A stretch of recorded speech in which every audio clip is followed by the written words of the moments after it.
Il est bientôt 6h48 et l'invité de la matinale, je vous le rappelle, est Laure Baron de l'UTCFE-CGC. Première partie avec les questions de Charlotte Mestre. Laure Baron, bonjour. Bonjour. Votre syndicat, l'UTCFE-CGC et la Fédération des fonctionnaires ont déposé un préavis de grève pour demain dans l'enseignement du primaire et en maternelle.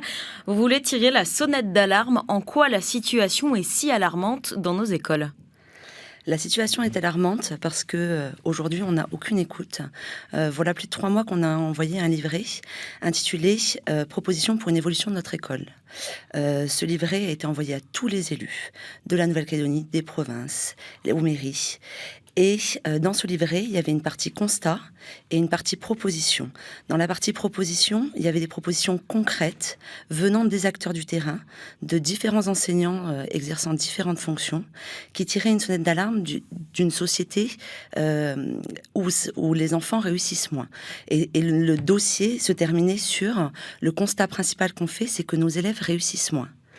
Et aujourd'hui, la volonté, c'est vraiment d'alerter nos institutions parce qu'on veut que nos enfants réussissent.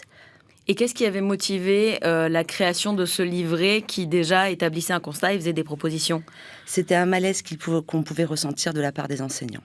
On demande de plus en plus de différenciation aux enseignants, d'individualiser le parcours de chaque élève. On se retrouve dans des écoles avec des classes avec des effectifs à 33 élèves, avec des situations d'enfants à besoins éducatifs particuliers, des fois même en situation de handicap.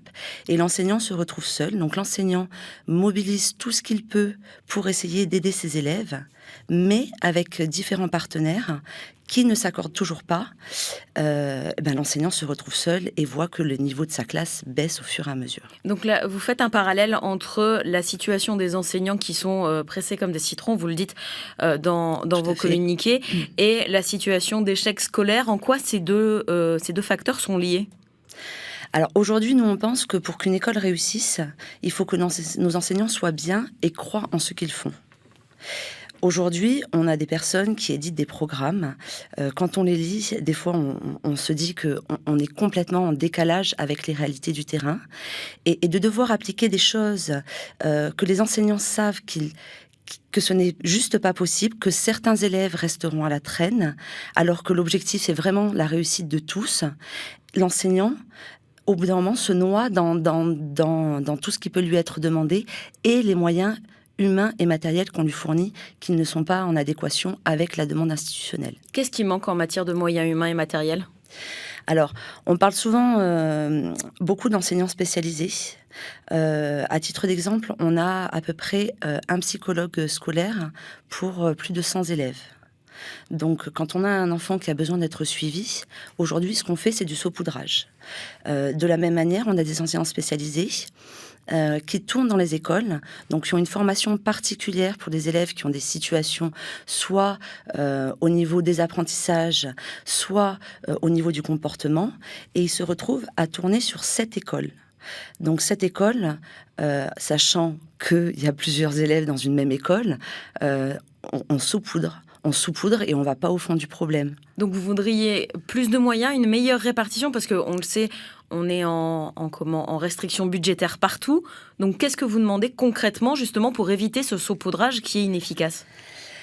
Alors, pour éviter ce saupoudrage, déjà, ce serait une entente entre tous les partenaires. Parce qu'on pense que, dans certaines circonscriptions, il y a quand même des choses qui se font et qui se passent bien parce qu'il y a une communication entre les différents partenaires. Dans d'autres circonscriptions, on voit qu'effectivement, il y a des écoles qui ne voient jamais d'enseignants spécialisés. Au bout d'un moment, c'est une cellule de pilotage et qui pilote pour la réussite de nos enfants. Ce qu'on ne trouve pas forcément aujourd'hui. Et avec les multiples acteurs qu'on a... Qui sont ces acteurs ? Nous avons donc le gouvernement avec la DANC qui s'occupe du niveau pédagogique. Nous avons les provinces qui sont nos employeurs, qui sont plus sur l'administratif, mais en même temps la vie scolaire des élèves. Et on a aussi les mairies qui, eux, gèrent les locaux et le périscolaire, les cantines, les aides maternelles. Donc l'association de tous ces acteurs, c'est ce que vous dites, ne se fait pas dans de bonnes conditions, ne garantit pas les bonnes conditions pour l'apprentissage. Tout à fait. Et l'enseignant se retrouve à devoir jongler avec ces 3 acteurs qui se renvoient souvent la balle. On a des problèmes de sécurité, par exemple, dans les écoles.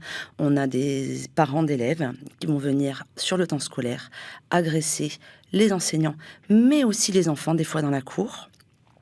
Quand on tire la sonnette d'alarme, les employeurs sont présents, les mairies sont présents, mais ensuite ils doivent agir de concert pour trouver une solution pour éviter effectivement que nos écoles soient des portes ouvertes à toutes les personnes qui voudraient rentrer. Et il en va de la sécurité vraiment de nos enfants. Comment expliquez-vous qu'on en soit dans une situation pareille aujourd'hui ? On a remis pas mal de fois en cause ce transfert de compétences ou quelque part.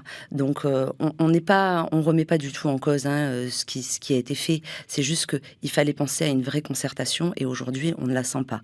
À titre d'exemple, c'est quelque chose de complètement anodin, mais les provinces aujourd'hui vont participer à la construction des établissements du secondaire. Alors que le secondaire, les enseignants du secondaire dépendent du vice-rectorat. Mais par contre, pour le primaire, alors que les provinces sont nos employeurs, ce sont les mairies qui s'occupent des établissements. Donc, il y a une répartition des compétences qui s'est faite comme elle s'est faite, mais aujourd'hui, ça met vraiment les enfants et les enseignants en difficulté. Cette situation alarmante, on a l'impression, à vous entendre, que ça fait un moment qu'il y a des problèmes. Pourquoi faire une grève maintenant, alors que la fin de l'année est dans moins d'un mois ? Alors, je pense très honnêtement que les enseignants sont vraiment pour leurs élèves et ont du mal à se mettre en grève pour leurs élèves. On le voit, une demi-journée d'absence, pour beaucoup, ça pèse. Et du coup, on accepte parce qu'on souhaite vraiment tout mettre en œuvre. Sauf que il y a 2 semaines, on a reçu une convocation pour le Conseil consultatif de l'enseignement. Dans cette convocation, à l'ordre du jour était inscrit la réforme de l'enseignement du premier degré. Dont on ne nous avait pas du tout consulté, très honnêtement. Et quand on regarde cette réforme qui nous a donc été présentée lundi dernier et qui donc est supposée passer ce mercredi, on voit que nos élèves vont avoir demain 24h30 en moyenne par semaine d'enseignement. Aujourd'hui, on est en moyenne sur 26 heures. On a déjà des élèves qui ne réussissent pas. On n'arrive déjà pas à terminer les programmes. Et là, on va passer à 24h30 et là, on se dit, mais où est le bienfait pour nos élèves ? Mais est-ce que c'est pas une volonté aussi d'alléger leur journée pour qu'ils soient moins à l'école moins longtemps ? Alors, c'est peut-être une volonté d'alléger les journées et on n'est pas contre, mais on veut une réforme de fond et on veut que... Aujourd'hui, on a fait des audits. Quand je dis je parle des institutions. Il y a eu des audits, il y a eu des rapports. On a eu le rapport de Monsieur Pralon sur les rythmes scolaires, où effectivement, on met en avant cette journée trop longue de l'élève. Donc oui, on le conçoit. Mais aujourd'hui, on n'est pas sûr que les programmes soient allégés. On a quand même des élèves qui, dans le monde, ont peut-être le programme d'histoire-géographie le plus important de la planète. Parce qu'on fait l'histoire de la France, on fait l'histoire de l'Union européenne, mais on fait aussi l'histoire de la Nouvelle-Calédonie, on fait l'histoire du Pacifique. Donc, au bout d'un moment, ce qu'on souhaiterait, c'est que tout le monde agisse ensemble pour un vrai parcours de l'élève. Parce que, en général, c'est refait au collège d'une certaine manière. C'est aujourd'hui, comment est-ce qu'on fait le lien pour favoriser vraiment un parcours de l'élève de la maternelle au lycée pour qu'il réussisse mieux. Vous voulez dire que, selon vous, il faudrait par exemple faire des choix dans les programmes, que telle partie soit enseignée en primaire et que la suite, celle qui n'a pas pu être vue en primaire, soit vue en secondaire, c'est ça ? Complètement. Quand on a un programme d'histoire qui est tellement chargé, on survole et au final on retient rien et nos élèves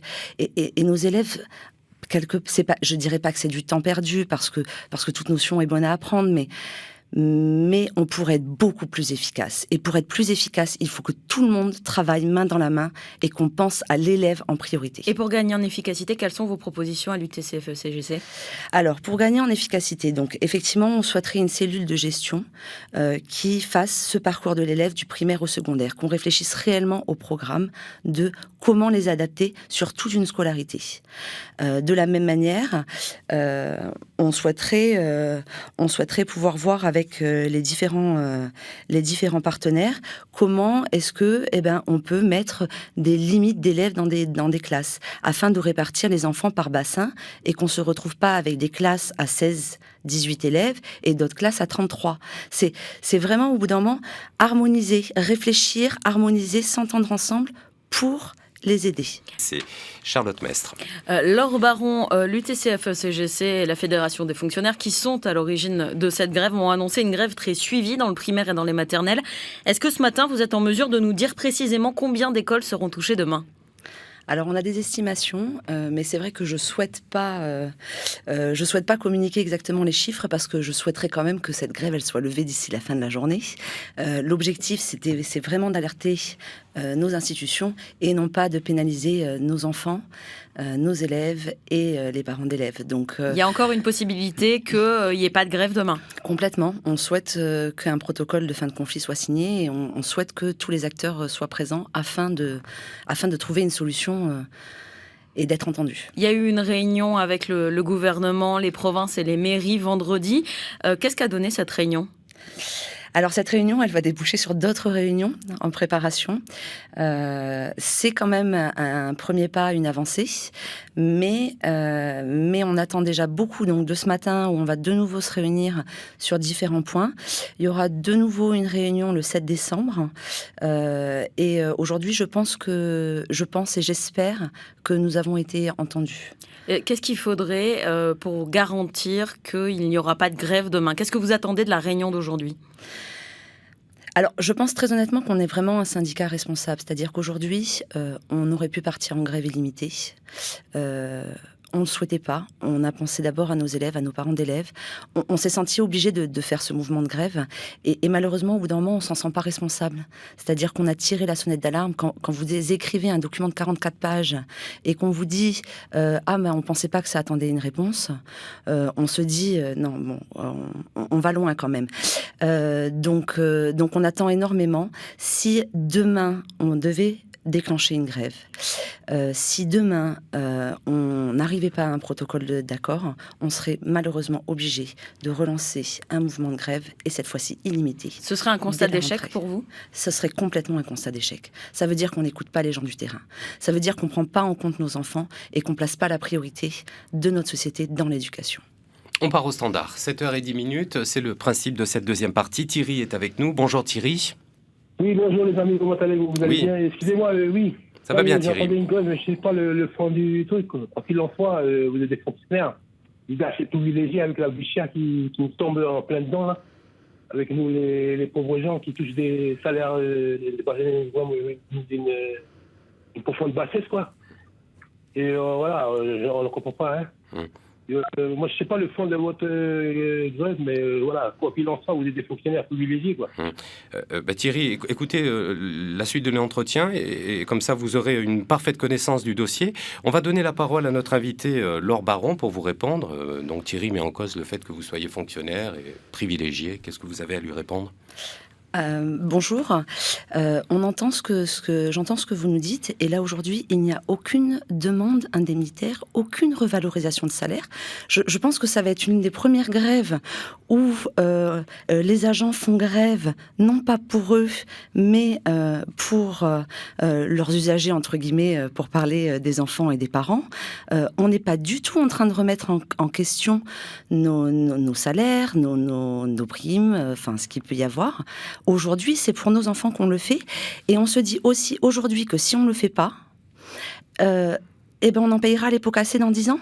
C'est-à-dire que si nos institutions continuent à pas nous écouter, et malheureusement, la grève est dans n'importe quel corps de métier, on voit souvent qu'on attend d'aller au conflit pour que des solutions soient trouvées.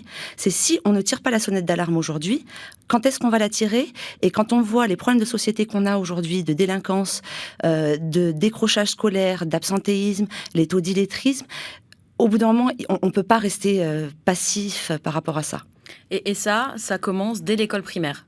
Et ça commence dès l'école primaire. La construction du petit être, c'est depuis l'école primaire. Et c'est à l'école primaire qu'on apprend à lire. C'est à l'école primaire où on voit tous les fondamentaux. Pour nous, c'est la base. Quand je dis c'est la base, c'est le socle. C'est là où on va construire des élèves. Une fois qu'on construit des élèves, le parcours de l'élève, il se fait. Mais pour ça, il faut qu'on ait les moyens. Et justement, parmi les revendications parmi ce que vous demandez, il y a de revenir aux fondamentaux. Pour vous, ça paraît essentiel. Ça paraît essentiel de revenir aux fondamentaux. Pourquoi ? Pourquoi ? Parce qu'on se disperse en fait. On se disperse et au final, les enfants, ils peuvent pas apprendre tout ce qui est à apprendre dans les programmes. Aujourd'hui, les enseignants du collège, on les entend, ils nous disent oui, mais on reçoit des élèves, la lecture c'est compliqué, les mathématiques n'en parlons pas. Aujourd'hui, c'est vraiment penser parcours de l'élève, c'est se dire qu'est-ce qu'on veut que nos enfants sachent, quel adulte demain on veut qu'ils soient. Comment les parents, on l'a dit, c'est pas sûr qu'il y ait grève demain. Vous espérez la signature d'un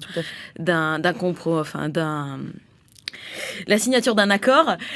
Si jamais toutefois il y avait grève, est-ce que on sait déjà comment les parents devront s'organiser demain pour s'occuper de leurs enfants ? Alors, de la même manière où je vous disais qu'on était un syndicat responsable, à l'issue de la réunion ce matin, on aura déjà les prémices de savoir si ça s'arrange. On a déjà contacté toutes les écoles, tous les directeurs d'école, tous les enseignants, tous ceux qu'on pouvait toucher, en disant surtout, faites la communication à vos parents. Parce que aujourd'hui, on les pénalise eux, et c'est triste, mais on ne voit pas d'autre choix. Donc derrière, nous, on a une communication quand même en se disant, il va vraiment falloir avertir les parents. On espère le soutien des parents qui comprennent que c'est vraiment pour leurs enfants qu'on fait. Je voudrais vous lire les revendications. Il n'y a aucune revendication salariale. L'objectif, c'est vraiment de favoriser la réussite. On part au standard, une nouvelle fois, avec Marie, qui a composé notre numéro. Bonjour Marie. Oui, bonjour. Soyez la bienvenue. Oui, en fait, ma question, ça serait, parce que là, on demande des moyens, c'est vrai, et nous, on le voit par rapport à nos enfants, je confirme qu'il y a des gros soucis au niveau du primaire. On est plusieurs parents à penser ça. Il y a 30 ans, quand on était au primaire, il y avait très, très peu de moyens. Les maîtresses n'avaient pas d'aide maternelle. Et ils n'avaient pas toute l'informatique et pourtant on avait les bases et on avait vraiment un enseignement solide. Aujourd'hui, on a l'informatique, on a tous les supports pédagogiques et tout, plus des aides maternelles. Et au fait, nous, on retrouve nos enfants, je suis désolée de le dire, on retrouve nos enfants avec des carences, des grosses difficultés qui rentrent au collège. Et pourtant, on fait le travail aussi à la maison de soutien en tant que parents. Ma question, c'est est-ce que vraiment c'est les moyens qu'il faut mettre ? Il ne faut pas revoir toute l'éducation. Pourquoi il y a eu tant de changements par rapport à l'époque d'il y a 30 ans où ils avaient très très peu de moyens. Enfin, voilà ma question. Merci Marie d'avoir posé votre question. Merci beaucoup. Laure Baron vous répond. Oui, bonjour. Merci pour votre question. Et c'est quelque chose, c'est une question qui revient souvent. Comment est-ce qu'on en est arrivé là ? Et effectivement, on a peut-être plus de moyens que ce qu'on avait avant. On pense qu'il y a aussi une société qui évolue et qui change. Et dans nos revendications, ce qu'on demande, c'est vraiment des problèmes de fond. C'est-à-dire, par exemple, notre première revendication, cette année, on va appliquer des programmes métropolitains qui se rapprochent vraiment des programmes métropolitains qu'ils ont appliqués déjà depuis 2015 et il se trouve qu'ils les ont expérimentés pendant 3 ans et ils ont sorti des nouvelles préconisations parce qu'ils se sont rendus compte qu'il y avait des choses qui ne fonctionnaient pas. Aujourd'hui, nous, on va appliquer les programmes de 2015 sans prendre en compte ces recommandations. Donc, nous, on a un petit peu peur quand on entend l'enfant, il aura jusqu'au CE2 pour apprendre à lire. Je trouve que c'est avoir un manque de confiance dans les capacités de nos enfants, c'est un manque de confiance dans nos enseignants, C'est vraiment des points qu'il faut le voir. Et toutes nos revendications sont des questions de fond. C'est pas tant matériel, c'est vraiment comment est-ce qu'on organise différemment, comment on réfléchit en profondeur afin de faire améliorer cette réussite des élèves. Daniel, avec nous au téléphone, 7h16, ce sera d'ailleurs le dernier auditeur. Bonjour Daniel. Bonjour, moi je voudrais juste demander à la dame là, parce qu'elle a parlé des moyens, tout ça là, et puis c'est vraiment, mais je crois qu'il y a eu un échec déjà au niveau des enseignants, parce que c'est pas maintenant qu'il faut réagir, parce qu'ils ont adopté l'école calédonienne depuis 2015, mais vous ne croyez pas que c'est pas adapté au pays ce programme, parce que c'est du copier-coller de la métropole. Merci beaucoup Daniel. C'est la question du délai. Depuis 2000, le primaire a été transféré, la compétence a été transférée à la Nouvelle-Calédonie. Nous sommes en 2018. Il y a eu plusieurs projets de réforme et on en arrive 18 ans plus tard à la situation que vous décrivez. Pourquoi se réveiller maintenant ? Alors, pourquoi se réveiller maintenant ?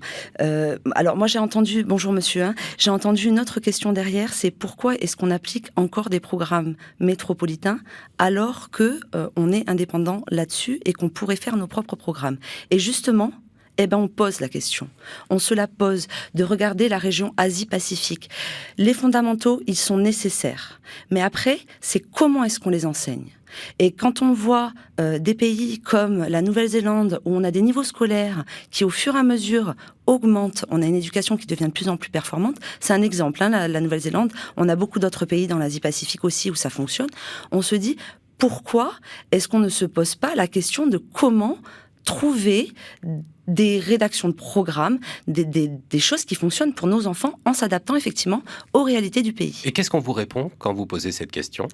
On nous répond qu'il y a toujours le brevet national des collèges et le baccalauréat. Donc on est quand même, les diplômes sont quand même toujours délivrés par l'État, ce qui nous pose absolument pas de problème. On remet pas en cause qu'est-ce qu'on va apprendre, on remet en cause comment est-ce qu'on va l'apprendre. Et pour pourquoi 18 ans après, qu'est-ce qui a pris autant de temps pour que on se pose maintenant la question de ça, de comment on va apprendre ? C'est une question difficile parce que on trouve en règle générale que les enseignants essayent au maximum. C'est ce que je vous disais tout à l'heure, c'est vrai qu'ils essayent. Et là, on fait ce constat. On a eu pas mal d'audits. On a eu un rapport sur les rythmes scolaires en 2012. On a eu un rapport sur la vie scolaire aussi de 2012. On a un rapport de la Chambre des comptes de 2015 où on tire la sonnette d'alarme, et rien ne se passe. C'est les élus qui n'ont pas fait leur travail, selon vous ? Complètement. Du coup, qu'est-ce que vous attendez ? Maintenant, qu'est-ce que vous espérez ? Quelle est la suite pour ce mouvement si jamais vous n'êtes pas entendu une nouvelle fois ? On souhaite réellement que chacun prenne ses responsabilités. C'est-à-dire qu'aujourd'hui, on souhaite le soutien des parents. Ce que je vous disais tout à l'heure, si on partait en grève illimitée, ce serait aussi avec l'enseignement privé, parce que nos collègues du privé, ils ont des conditions de travail encore plus déplorables. Ils se retrouvent des fois à faire des remplacements et à avoir 75 élèves en gestion dans une classe. Je ne sais pas si vous imaginez, mais on arrive vraiment à des conditions et on nous dit il faut que vous leur appreniez ça, mais c'est juste impossible puisqu'on fait de la gestion de l'humain. Et du coup, ce qu'on attend réellement de nos politiques, c'est au bout d'un moment de prendre leurs responsabilités. Il faut arrêter de mandater des gens à faire des audits, à faire des millions de rapports qui coûtent énormément d'argent au pays et de ne pas en tenir compte.